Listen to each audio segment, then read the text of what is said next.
จ้าพี่น้องสวัสดีตอนเช้าเด้อพี่น้องตื่นมาว่าเสียนไปส่งลูกไปโรงเรียนมาหน้าน้อยประตูฮ้อน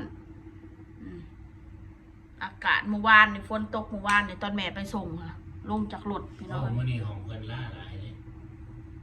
โตฮ้อนก็เลยบอกเอาไปล่าหลายคนเลยเดี๋ยวไหนเนาะคู่ให้ประกาศอยู่เดี๋ยวนี้เป็นขี้มูกเป็นคูดังยังย่อยหาไปตะขาดเพราะโควิดระบาดโควิดระบาดอีกรอบแล้วพี่น้องเอ๋ยไข้หวัดใหญ่ให้ระมัดระวังจะหน่อยประเด็กหน่อยเป็นสิบันทึกปิดเทอมอีกบ่เนาะยังว่าอยู่เด้กำลังบานนะครับปิดเทอมอีกแล้วปิด15 วันมันจะว่าเทอม20 วันปิดด่านนี่ว่าสิปิดด่านกูฟ้าวขามลาวคนเด้อไปอยู่ลาวคนแล้วเนาะมันลำบากต่อบัตรมันยังต้องรีบกลับให้เร็วเลยใช่ไหมถ้าประกาศเป็นทางการจะปิดด่านวันที่ท่านเท่านี้เฝ้ากลับเลยว่าจะไปอยู่ลาวแล้วไปต้องปีต้องอยู่เป็นปีพุ่นละนี่เท่าไรพอใหญ่เพชรกับข่อยก็ต้องห่างกันเอาของอะไรยากแล้วลูกเขาก็ต้องหอบไปนำแม่ยังเรื่องไงเลยถ้าปิดด่านนี่มันก็มีอยู่มองต่อบัตรกับคุณแหละไปบัตรแรมมันยากอยู่บ้านเจ้าเขาไม่ได้ต่อครบเลยเป็นอย่างเอาขันเจ้าอยู่ล่าเจ้าจะต่อบ้านทั้งแตกเนี่ยความหมายมันยังไม่ได้ต่อนะมันยากวิซ่ามันมีอยู่ที่ผ่านมาตอนโควิดอย่างเช่นบอกเคยส่งต่อเท่าละ4,000ส่งต่อทางไกลนะพี่น้องเอ้ยยากเราไม่ต้องมาเว้าอีเด้อกันนั่นแหละนี่แหละความสำคัญเลยนะคะเว้าแบบนี้ไม่จดทะเบียนกันต่อคือเก่าอย่าว่าบ่ต่อความหมายจบก็อยากไปเรียนเล่าจบอย่าไปอยู่น้ำพ่อน้ำแม่อย่าไปอยู่น้ำแม่น้ำนอกจบสำนักพวกอาจจะไปหาสาวเพื่อนอยู่ก็ได้พวกไปลุกกวนน้องหนุ่มเขาดอกเขาครอบครัวเขาภาระค่าใช้จ่ายฟืนไฟเขาค่าน้ำค่าไฟงานของคนพิมพ์น้ำนอกเป็นเขาไปอยู่เขาก็ต้องจ่ายซอยอยู่แล้วถ้าเป็นค่าไฟค่าน้ำมานะเขาก็ต้องออกซอยอยู่แล้วเมื่อกี้คนเมื่อไปกินเขาก็ซอยอยู่ไรของบริเวณมาเตียนไปนอนดาล่านอนฟรีคือสู้ขิดเด้อคอยซิว่าพื้นคอมเมนต์อันเพิ่นเม่นมาเพิ่นบอกว่าระดับนี้เราไม่ต้องทำงานหรอกเพิ่นว่าได้นั่งกินนอนกินก็สบายอยู่แล้วไปทำงานมันลำบากเพิ่นว่าได้ไอ้ยังก็นอนไอ้ยังก็ยกขาหน้าเดี๋ยวเงินก็ลอยมาแล้วเห็นอะไรยกขาหน้ากูไม่เข้าใจคืออะไรล่ะคะพี่น้องมันบอกว่ายกขาหน้าเงินก็ลอยมาเองมันว่านะแม่นซะบอกมันเคยไปยกอยู่ใส่ยกแนวใดบ้างขอยกลงบนพี่น้องโอ้ยเงินคือมาลอยมาโอ้ยลอยมาให้กูแน่เงินเลยยกนั่นนี่ซะบอกพี่น้องยกขาหน้าหรือว่าเห็นแนวใดคำว่ายกขาหน้านี่บอกขอยบ่ฮู้จักเด้อพี่น้องขอยบ่เคยอยู่มาซื้อยกขาหน้ากับเงินสิลอยมาเองว่าซั่นมันแนะนำข่อยไหมตายแล้วพ่อใหญ่เพชรเจ้าเคยบ่ยกขาหน้าแต่เงินลอยมาไอ้มีแต่อีพิมพ์หมดนะเนาะมาสร้างว่าแท้ระดับนี่แหละระดับมันเหตุงานนะนี่แหละมือคนถูกคนยากในมือเหตุงานนักได้นี่แหละเหตุได้เบิดนี่สิบอกว่าหายมืออันนี้ค่ะงานหนักงานเบาทำได้หมดขอแต่ว่าเจ้านายใจดีเจ้านายบกีทีคืออยู่ได้คนนี้นะถ้าเจ้านายปากจัดเจ้านายด่าเก่งไม่สำคัญมันสำคัญตรงที่เจ้านายบกีเหนียวมียังกระซื้อสู้ลูกน้องกินหูจักแบบเอาใจเขาใส่ใจเรานะพอเคยไปอยู่เจ้านายปากจัดชิมหายเลยตื่นเช้ามาด่าแล้วยังกระด่าก่อนแล้วเอาเขาปากจัดแต่เขาใจดีพ่อนึกภาพออกไหมว่าเวลาเขาอันที่กินข้าวกินน้ำมึงกินข้าวยังกินกับอะไรเอาตังค์ไปซื้อเตี๋ยวไปกินน้ำไหมกินอะไรไหมเนี่ยเขาต้องการคนแบบนี้เขาไม่ต้องการคนเบาหมวนในขี้ทีเห็นนะเบาม้วนแต่ขี้ทีประหยัดนะโมเมนต์เราบ่ให้ประหยัดดอกแต่ว่าบางเถื่อเฮาก่อนเราทำงานเราก็อยากกินของดีๆอยากกินของที่กินแล้วมันอิ่มท้องบ่อยากหิวอ่ะซันซะอยู่กับคนปากจัดเข้าพอบอกขี้ที่บัดนี้เขาผ่านมาเบิดคนนั้นเบ้ามันม้วนแหละอาหารการกินนะกินไข่ก็ต้องทอดหน่วยเดียวเท่านั้นถ้าจะกินไข่เจียวคือทอดหน่วยเดียวคือบางคนเขาไข่หน่วยหนึ่งมันกระโบอิ่มพี่น้องเข้าใจเนาะกินปลากระป๋องยำปลากระป๋องแบบนี้ให้ลูกน้องกิน ให้คนใส่กินอย่าใส่ว่าคนใช้ว่าสันจะไปอยู่งานบ้านเขาจะบอกให้ฟังเขาไปอยู่งานบ้านเขาจะบอกให้ฟังยำปลากระป๋องทอดไข่ลูกหนึ่งพี่น้องเอ้ยทอดไข่ก็ต้องใส่อันหัวหอมแดงนำให้มันละลายมันฟูต่อคนหนึ่งว่าสันซะถ้าเห็นเท่าสองหน่วยนี่ว่าอะไรว่าเสียเฮาแล้วโอ้โหกินขนาดนั้นเลยเหรอตกใจว่าเลยนะเฮาคือเฮาเห็ดยังผิดนี่พี่น้องไปเป็นคนใส่เขาไปเป็นคนใส่กรุงเทพเขาอยู่ได้จากเดือนนะอยู่ได้อันประมาณ7 เดือนอยู่ได้เห็นว่าค่ะในทนทนเอา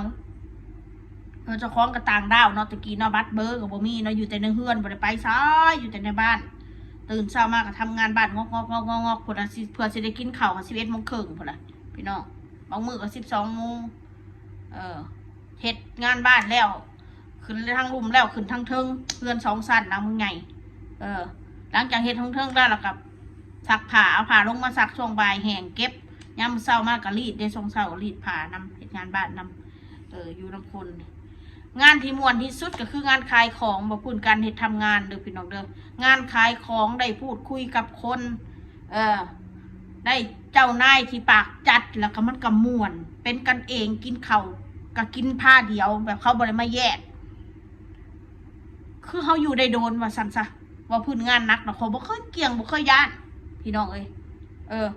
ย่านแนวเดียวย่านเจ้านายขี่ที่ว่าเขาเฮ็ดงานเมื่อยเขาหิวย่านกินบ่อิ่มเอาว่าปากจัดน่ะคือบอกไปเลยคนเฮาถ้าเฮาเข้าใจความรู้สึกที่เพิ่นเป็นเจ้านายเฮานะบ่แม่นเพิ่นให้แล้วสิมาเครียดนั่งให้บ่เด้อเขาบ่เป็นเด้อเขาแห้งเข้มแข็งยิ่งเขาให้เขาแห้งเข้มแข็งอันใดเฮาบ่ฮู้เฮาถามข่อยเนี่ยได้บ่ฮู้ข่อยสิถามเลยพอไปขายของตะกี้อยู่ระยองขายเครื่องตลาดนัดทุกนัดเลยไปทุกนัดเลยพี่น้องไปทุกนัดเลยเฮ็ดกับข้าวเลิกงานมาเก็บข่าวของไอ้มนไปซื้อข้าวแล้วมึงจะกินอะไรวันนี้เขาเพิ่นถามเขามึงกินอะไรมึงเอาตังค์ไปซื้อบาทตังค์แล้วก็เขียนบินมาให้เฮียแล้วจดแล้วก็ซื้อมาแล้วก็ไม่เห็นสู้เรากินโอ้ยจังสีเราเป็นคนไต่พี่น้องเอ้ยดีทั้งผัวทั้งเมียว่าแล้วก็ทักเพิ่นอยู่ใส่คู่มือนี่เนาะดีค่ะกับ่หมายถึงว่าคนที่ปากหวานนั่นแหละเขาก็ดีคือกันแหละแต่ว่าเขาขี้ทีความหมายเขาก็บ่ได้มายังให้เฮาดอกแต่ความหมายเขาขี้ทีว่าซั่นซะอาหารการกินนะอันเว้าพูดนะคนที่มันมาเว้าใส่ข่อยนี่นะงะคากับเงินก็ลอยมาแล้วนี่เฮ้อกูก็บ่เคยเด้องะคาซื้อเงินสิลอยมามันลอยมารีเบ้าอยากเฮ็ดดอกหางะมองหันมองนี่โอ้งะคาเข้าใจแล้วคนบอกว่านั้นคนบอกให้ไปปล่อยไงถ้าไปขายบริการโอ้ยขายบริการกระเบิกสารรูปเนี่ยเนาะก่อนที่แนะนำกันคนขายบริการเนี่ยเขาต้องสวยแล้วลูกสวยแล้วดูดีหุ่นเป๊ะขาวสงสัยมึงเห็ดนะประจำนะมั่งนะยอมรับอยู่ได้แท้ถ้าสิเห็ดแบบนั้นนะโอ้ยไม่ได้เลยทีแรกที่บอกให้ดีว่าวันนี้มีคนอยากอยู่เนาะแต่งตัวดีๆเฮ็ดดีๆคนเฮามันก็ต้องพัฒนาตัวเองนะเนาะแม่กินยาได้ยังนี่มานายกินยาได้แม่จับให้แสงสีเข้าไปมันงามมาดูแม่จับมันมานี่เบิ้งมาสิจับเบิ้งหนานะจิมูเล่ๆคิดเห็นว่าไก่ข่อยเนี่ยคนเป็นจิมูขาเงินก็ลอยมาเจ้านายเนี่ยข่อยมากแบบนี้ข่อยมากกว่านึงเป็นกันเองงานนักงานยังบ่ได้ว่านะขอแต่ว่าเจ้านายนี่แบบเป็นกันเองแม่คือข่อยว่าอะไรกินยังก็กินน้ำลูกน้องกินน้ำกันนะคันด้าปล่อยลูกน้องคันด้าปล่อยในน้ำแบบว่าเอาความรู้ให้เขาในการเฮ็ดงานของตัวเองเนาะแม่ไปดูถูกเขาแม่จะเป็นว่าแบบดูถูกแค่คนน้องมีศักดิ์ศรีเลยคันจะได้ไปเป็นของอายุน้องไม่หนุ่มในการแบบเราใส่ลูกน้องแม่แบบว่าดีการด่าได้เชิงว่าให้เขาเฮ็ดงานให้มันเก่งขึ้นคอยนะเฮ็ดได้เบิดงานแบกงานหามพี่น้องเอ้ยพอแต่ว่ามีงานเฮ็ดคอยให้คนสู่ชีวิตคอยเห็นเป็นคนสู่ตะกี้คอยอยู่บ่อกุ้งคอยไปหาไต่ปูไต่ยังค่ำกลางคืนคอยก็ยังไปกับผัวคอยไต่กับปูมาเลี้ยงเองพอได้เงินซื้อข้าวสารตะกี้แห้งคักแล้วก็เขามาเพิ่นคุยกับลูกน้องเป็นกันเองแต่ว่าคำว่าเป็นกันเองบ่แม่นทะลึ่งเพิ่นเด้เขาก็รู้ว่าฐานะเพิ่นคือเจ้านายเขาก็ต้องให้เกียรติเพิ่นตรงนั้นแม่นแหละแต่ความหมายคือทะลึ่งความหมายคือลึ่งกับเฮานี่คือว่า ให้เฮาบ่กดดันนะเนาะแม่นบ่ให้เฮาสบายๆ เป็นกันเอง เป็นกันเองแต่เฮาก็รู้อยู่ว่ามันสิไปทะลึ่งบ่เด้เพิ่นนั่งกินเหล้าวงเดียวกันน่ะมันต้องหัวเพิ่นก็บ่ได้เพียงกันก็บ่ถือมานะ เขาก็รู้อยู่อันใดคืออันใดฐานะอันใดเหตุงานเนาะไปจับปูข่อยกระเบาเผ็ดนะคือจังสี่แหละคือข่อยสู่ส้นกันอะไรนะชีวิตครอบครัวข่อย ตรงแล้วก็ลำบากที่สุดคือตอนเขาเลี้ยงปูเลี้ยงปูต้นอยู่บ่อนะ ก็เลี้ยงกุ้งนั่นแหละบอกความจริงในชีวิตก็ลำบากสุดทีเนาะ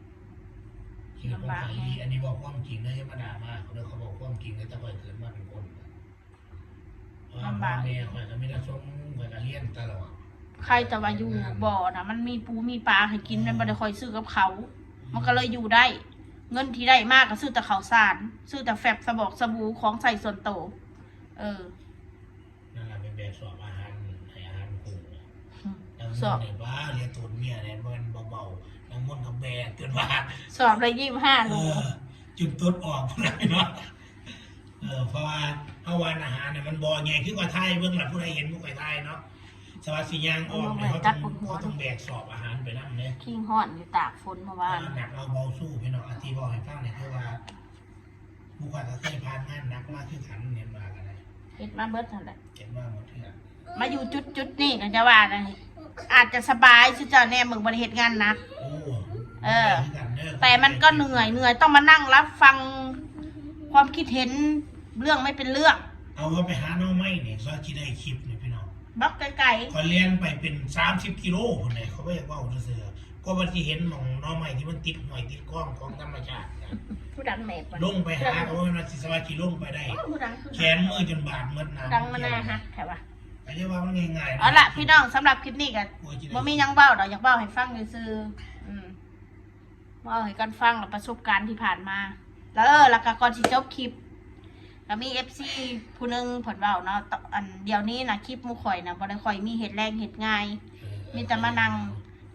เบ้าคือบ่เฮ็ดกินเลยก็เฮ็ดคลิปเหมาะแม่ไปมึงเถื่อ FC ก็อยากเบิ่งแบบนั้นข่อยสิบอกว่าให้เด้อข่อยใจจริงขอก็อยากเฮ็ดแบบนั้นดอกคือร่างกายข่อยมันก็บ่ไหวที่จะมากินนะขอคู่มื้อนี่เรื่องกินมันบ่แม่นเรื่องใหญ่สำหรับข่อยแล้วข่อยอยากกินหยังแล้วเราก็แล้วไปอายุเฮามากขึ้นแล้วมันก็การกินการเปลี่ยนแปลงมันบ่คือเก่าแล้วตอนนี้ค่ะมันก็เลยเฮ็ดบ่ได้เฮ็ดกับข้าวแม่นอยู่เฮ็ดกับข้าวเฮ็ดแล้วก็บ่กินนะกินเล็กๆน้อยๆนะบัดเงินว่าง่ายๆคือตะกี้น่ะมันจะของมันยังอายุน้อยมันกินยังก็กินได้หลายกินหลายแล้วแต่กินเผ็ดอีกแม่กินเผ็ดคือคู่มื้อนี่กินเผ็ดก็บ่ค่อยได้มันน่ะกินแล้วมันก็ร่างกายเฮามันก็เป็นไปทั่วเบิดบางที FC เขาก็อยากดูแบบนั้นก็แม่นอยู่ว่า FC อยากเบิ่งแบบนั้นซุมื้อนี่มันเปลี่ยนแปลงไปเบิดแล้วพี่น้องเอ้ยบ่คือเก่าค่อยว่าแม้แต่โต FC เองที่เคยเบิ่งเฮานี่นะที่เคยติดตามเฮามานี่เขาก็ยังเปลี่ยนแปลงคือกันว่าเฮาบ่ดีหั่นนะทั้งที่เขาติดตามเฮามาเขาฮู้ว่าเฮาเป็นคนใดๆเขาก็ยังเปลี่ยนแปลงเฮาเขายังมาด่าเฮาก็ยังมีนะพี่น้องเอ้ยเพราะฉะนั้นข่อยก็อยากเฮ็ดในสิ่งที่เจ้าของอยากเฮ็ดเด้อพี่น้องเด้อข่อยก็ตามใจไผบ่ได้คือกันโอเคเนาะค่ะเนาะสำหรับคลิปนี้ร้องเพลงอะไรนี่ไปละจ้า